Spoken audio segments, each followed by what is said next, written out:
Vous le savez probablement déjà, mais dans quelques jours, c'est le début de la Gamescom. La Gamescom, qu'est-ce que c'est? C'est une conférence de jeux vidéo qui dure plusieurs jours. Alors, cette année, ça va être du 21 au 25 août 2024. Et pendant cette conférence, il y a plein de développeurs et d'éditeurs de jeux qui se rejoignent pour faire découvrir en direct au monde entier leurs nouveaux jeux, leurs nouvelles mises à jour, éventuellement aussi leurs nouveaux DLC pour des jeux déjà sortis. Et cette année, la conférence Gamescom va être, à mon avis, une assez grosse conférence. Surtout pour nous, fans de jeux vidéo de course, parce que pendant cette conférence, on va avoir par exemple des nouvelles informations sur Test Drive Solar Crown, il y aura aussi normalement la présentation du prochain gros DLC de Need for Speed, mais on aura aussi bien sûr de la news concernant Forza Horizon 5. Comme on le sait parce que les développeurs du jeu ont envoyé à tous les joueurs via le système de messagerie intégré à Forza Horizon 5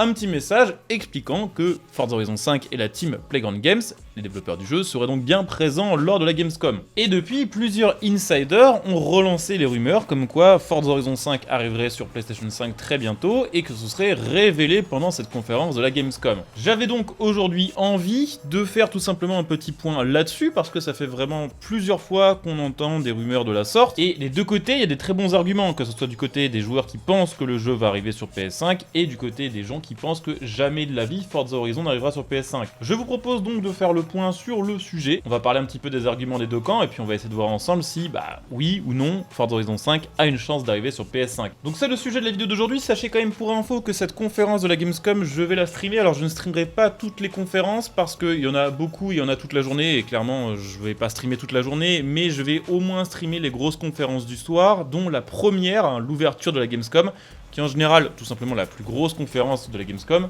Le mardi soir 20 août 2024, la Gamescom commence vraiment le 21, c'est à partir de là qu'il y a vraiment du public qui est accueilli sur tous les stands, mais la veille au soir, c'est là qu'il y a la grosse conférence. Donc si ça vous intéresse de découvrir toutes les nouveautés en live avec moi, que ça concerne TDU, Forza Horizon 5 ou autre, eh bien n'hésitez pas à venir me follow sur Twitch via le lien que vous trouverez sous cette vidéo, comme ça dès que je lance le live vous recevez une petite notif et sachez que vous pouvez même évidemment soutenir ma chaîne en utilisant votre Prime pour donner un petit coup de pouce, ça fait toujours plaisir. Et au niveau des horaires, ce sera apparemment de 21h à 23h. Bon alors déjà, qu'est-ce qui relance encore une fois cette rumeur de l'arrivée de Forza Horizon 5 sur PS5? Cette rumeur a été relancée une fois de plus par des insiders Xbox. Les insiders sont des gens qui travaillent plus ou moins avec Xbox, qui peuvent être des journalistes, qui peuvent être des bêta-testeurs et qui tout simplement ont accès à un tas d'informations bien avant qu'elles soient publiées officiellement. Alors ce qui est un peu compliqué, c'est de faire la différence entre les insiders qui sont crédibles et les gens qui se disent insiders mais qui ne disent que de la merde. Et ce qui est assez intéressant, c'est que la plupart de ces nouvelles rumeurs sont données par des gens qui sont quand même justement des insiders assez crédibles, qui ont déjà maintes et maintes fois par le passé fait tout un tas de révélations bien avant leur révélation officielle. Et là, il y a plusieurs insiders qui se sont mis à tous poster des choses à peu près en même temps, qui vont dans le sens justement de l'arrivée d'Horizon 5 sur PS5 et de son reveal pendant la Gamescom. Le premier d'entre eux, Shinobi0602, que vous connaissez peut-être déjà ici parce qu'il est très présent sur les réseaux sociaux et parce que j'ai déjà aussi partagé certains de ses leaks par le passé, a tout simplement expliqué que pendant cette prochaine conférence Xbox, il y aurait le reveal d'un portage d'un jeu Xbox, pour l'instant exclusif Xbox, sur PlayStation. Quelques heures après, il y a un autre insider qui s'appelle EXTAS1S. Je vais pas prononcer son nom directement parce que j'ai bien peur que le robot YouTube pense qu'on parle d'une certaine substance. Cette personne est un leaker connu, notamment parce qu'il avait réussi à leaker plein d'informations concernant nos accessoires Starfield avant leur reveal officiel. Il a posté donc un petit gif avec marqué Feliz Cinco de Mayo, ça veut dire en gros joyeux 5 mai en espagnol. Et le 5 mai, qu'est-ce que c'est? C'est une fête officielle au Mexique, là où Forza Horizon 5 se déroule, et surtout cette référence du 5 mai avait déjà été utilisée par cette personne et par d'autres insiders comme Jeff Grubb quelques jours avant l'annonce officielle de Forza Horizon 5 à l'époque, nous laissant sous-entendre que Horizon 5 se déroulerait au Mexique. Cependant, il y a un troisième insider, Jez Corden, qui travaille pour Windows Central, donc vraiment un spécialiste de l'univers Xbox et Windows, qui explique plusieurs choses. Il explique que pour lui, il y aura bel et bien, effectivement, pendant la conférence Gamescom, un jeu Xbox annoncé sur PlayStation 5. Il explique cependant que d'après les informations qu'il a, ce ne serait pas Forza Horizon 5, mais que Forza Horizon 5 serait bel et bien prévu pour PlayStation 5 dans un prochain reveal. Ce qu'il faut savoir quand même, c'est que du côté de Forza Horizon 5 et des développeurs du jeu, on nous a dit que pendant cette conférence de la Gamescom, un nouveau mode de jeu sera annoncé, ce qui est déjà assez intéressant intéressant et ce qui est déjà, on va dire, une grosse news concernant Forza Horizon 5, mais surtout, on nous a annoncé un partenariat avec une marque. Et forcément, depuis que ces rumeurs d'un portage PlayStation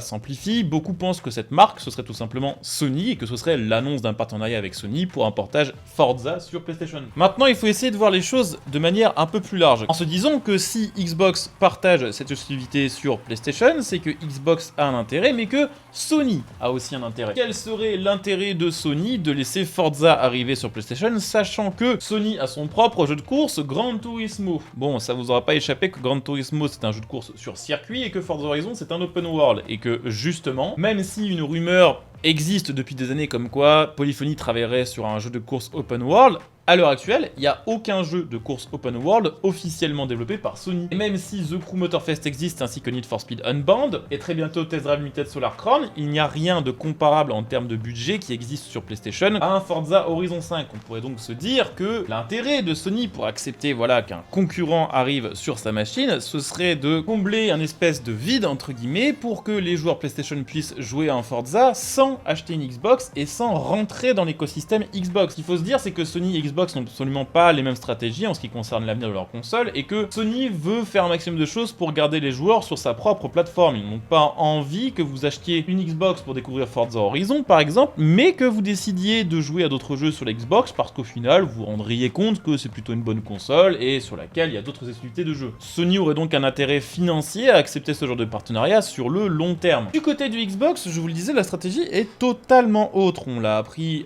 déjà il y a quelques mois, et vraiment ça a fait d'ailleurs les gros titres des magazines de jeux vidéo de l'époque. Xbox n'est plus vraiment intéressé par le fait de construire des consoles, parce que pas rentable, ce qu'il faut se dire, c'est que quand vous achetez une Xbox Series X entre 500 et 600 balles, Xbox et Microsoft ne rentabilisent absolument pas votre achat. Les consoles coûtent bien plus cher à produire qu'il y a quelques années, mais les prix ne peuvent pas être montés, parce que si on vend une console au prix qu'elle coûte vraiment, par exemple, je sais pas, 800 €, il y a beaucoup moins de clients potentiels. Donc vu que les consoles ne rapportent rien à Xbox et que même ça leur coûte de l'argent, ils ont décidé de voir les choses un petit peu autrement et de se concentrer sur le développement de leur service d'abonnement et sur la production de jeux. Phil Spencer, le directeur d'Xbox, a déjà déclaré il y a quelques mois que pour lui au final il voyait plus trop l'intérêt d'avoir des exclusivités et que ça pourrait être profitable financièrement à Xbox de pouvoir distribuer tous ses jeux sur d'autres plateformes comme celle de Sony. Donc disons que déjà quand Phil Spencer lui-même dit qu'il est plus opposé au fait que ses exclus sortent ailleurs, ça ouvre vraiment grand la porte. Il faut savoir que Xbox mise absolument tout maintenant sur le Game Pass. C'est pour ça que tous les jeux sortent dans le Game Pass maintenant, et c'est la raison pour laquelle il y a autant d'offres qui vous permettent de tester le Game Pass gratuitement avant plus tard bien sûr de devoir payer un abonnement pour continuer d'en profiter. Sauf que pour donner envie aux gens de s'abonner au Game Pass, faut qu'il y ait des nouveaux jeux. Et Xbox, on le sait, a dit, et ça date déjà de 2021,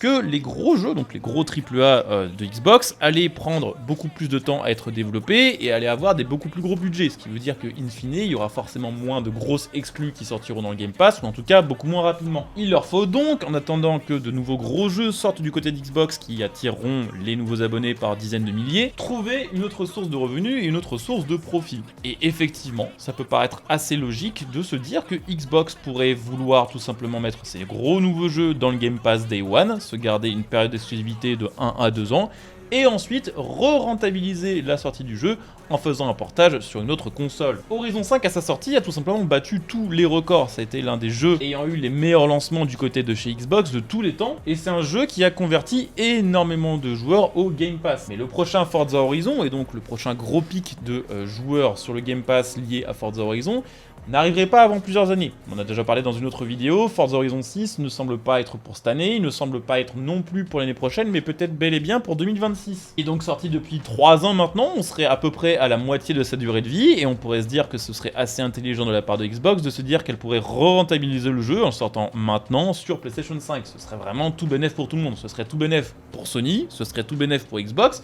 et ce serait aussi tout bénef pour les joueurs qui pourraient profiter de Forza Horizon sans avoir acheté une console Xbox. Il faut aussi rajouter le fait que depuis le début de l'année et même en 2023, la plupart des jeux Xbox qui sont sortis directement sur le Game Pass ont été flopesques. Ça n'a pas forcément été des mauvais jeux, mais ça a été des jeux qui ont eu une hype relativement courte et qui n'ont pas forcément permis de générer suffisamment d'abonnés Game Pass ou de rentabiliser ces licences de jeux. Forza Motorsport est un excellent exemple de ça. C'est un jeu qui a demandé beaucoup de temps de développement et qui a tout simplement floppé à sa sortie. Xbox ne peut donc pas compter sur ce jeu pour régénérer des nouveaux abonnés Game Pass et doit donc continuer de trouver des solutions pour rester à flot. Très honnêtement, en prenant vraiment un maximum de recul sur toute cette situation, je vois pas ce qui pourrait bloquer. Tous les voyants sont au vert et je dirais même que ce serait carrément une bonne idée et que ce serait carrément le bon moment pour le faire. Ni trop éloigné de la sortie du jeu original sur Xbox pour continuer de profiter de sa hype, ni trop proche de la sortie du suivant, ni trop proche non plus, il faut le dire, de l'automne 2025 où GTA 6 va sortir et où il va littéralement enculer toutes les autres licences de jeux vidéo. Alors attention, je suis pas du tout en train de dire que demain 100% sûr on nous annonce ça, mais disons que ce serait vraiment le bon timing pour tout le monde. Donc n'hésitez pas à me dire un petit peu ce que vous en pensez en commentaire de cette vidéo, en donnant bien sûr vos arguments, que ce soit pour ou contre, enfin c'est même pas pour ou contre l'arrivée du jeu sur PlayStation 5, mais plutôt, pensez-vous ces rumeurs crédibles ou pas? Voilà, dites-moi un petit peu ce que vous en pensez en commentaire avec vos arguments. De toute façon, j'ai envie de dire, on va avoir la réponse rapidement, parce que cette vidéo va sortir le lundi 19, la conférence c'est mardi 20, donc j'ai envie de dire seulement quelques heures à attendre avant de savoir. Sachez pour info que Xbox fera plusieurs conférences pendant cette Gamescom, il y aura une conférence donc le mardi, mais il y en aura aussi une le mercredi à 15h, je pense que je la streamerai, il y en a également une le jeudi à 15h, normalement je devrais aussi pouvoir le streamer. Et il y en a une dernière le vendredi à 15h, mais celle-ci je ne pourrai pas vous la streamer, en espérant que ce ne soit pas pendant celle-ci que les grosses news tombent. Dans tous les cas, peu importe ce qui sera annoncé concernant Forza, je vous ferai probablement un débrief en vidéo dans les heures qui suivront les annonces, donc pensez bien à vous abonner si ce n'est pas encore fait, comme ça vous êtes vraiment notifié dès que les petites news arrivent. Et puis n'hésitez pas bien sûr à laisser un petit like sous cette vidéo, ça fait toujours plaisir. Et bien sûr comme d'hab, utilisez mon lien Instant Gaming que vous trouverez sous cette vidéo pour acheter vos jeux moins chers en donnant un petit coup de pouce à la chaîne. Allez, je coupe cette vidéo ici, je vous dis à très bientôt. Bon jeu à tous, ciao.